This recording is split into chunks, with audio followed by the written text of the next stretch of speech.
Avez-vous déjà vu une 2 chevaux avec un moteur moderne et un filtre à particules? Ça donnerait une voiture simple et légère qui consomme 1 litre au 100. Un matériau absorbant la chaleur du soleil avec de l'eau ou de l'air de la maison donne un chauffage de plusieurs kilowatts crête, pas cher, été comme hiver. Une cheminée avec un foyer plus efficace et de l'inertie donne un poêle dragon pouvant être utilisé pour la cuisine ou pour chauffer pendant plusieurs jours avec peu de combustible et de particules fines. Un four à pain ou à torréfier avec un concentrateur solaire donne un four solaire professionnel. Ce sont des low-tech.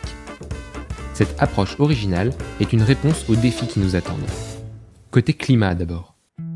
Un Français, pour vivre pendant 1 an, émet en moyenne 12 tonnes équivalent CO2, alors que, pour entrer dans l'accord de Paris, nous devrions être en dessous de 2. L'énergie consommée en France est basée à 87% sur des ressources non renouvelables. La production de pétrole, première source d'énergie française, va probablement diminuer d'ici 5 ans. Mais d'autres ressources vont également poser problème. Cobalt ou cadmium dans les technologies, argent ou palladium dans l'automobile et l'industrie, phosphate dans l'agriculture intensive. Ces éléments indispensables au mode de vie occidental et à la croissance verte vont venir à manquer. L'humain fait aujourd'hui s'effondrer la biodiversité et les écosystèmes dont il fait partie.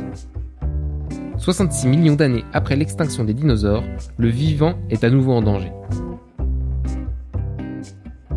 Les ressources disponibles sont limitées et notre lieu de vie est menacé. Face à ces problèmes, nous ne pouvons donc pas nous permettre de produire et consommer sans compter. Et si on adoptait une approche low-tech ? La low-tech, ou basse technologie, c'est penser la sobriété, la durabilité et la simplicité des solutions avant tout. C'est se poser, pour chaque solution, technologie ou service, 3 questions. Est-ce que notre démarche est utile ? Est-ce qu'elle répond à un besoin identifié, en accord avec les enjeux écologiques du siècle ? Quels sont les effets d'un point de vue individuel ou social ? Est-ce que l'utilité justifie l'impact ?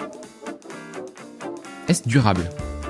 Est-ce que ça consomme beaucoup de ressources et d'énergie dans son cycle de vie ? Est-ce le plus soutenable possible, écologiquement et humainement ? Est-ce qu'elle va durer dans le temps ?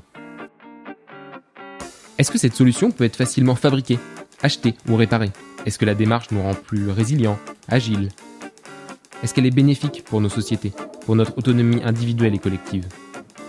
Est-ce qu'elle crée du lien, du partage, de l'entraide ?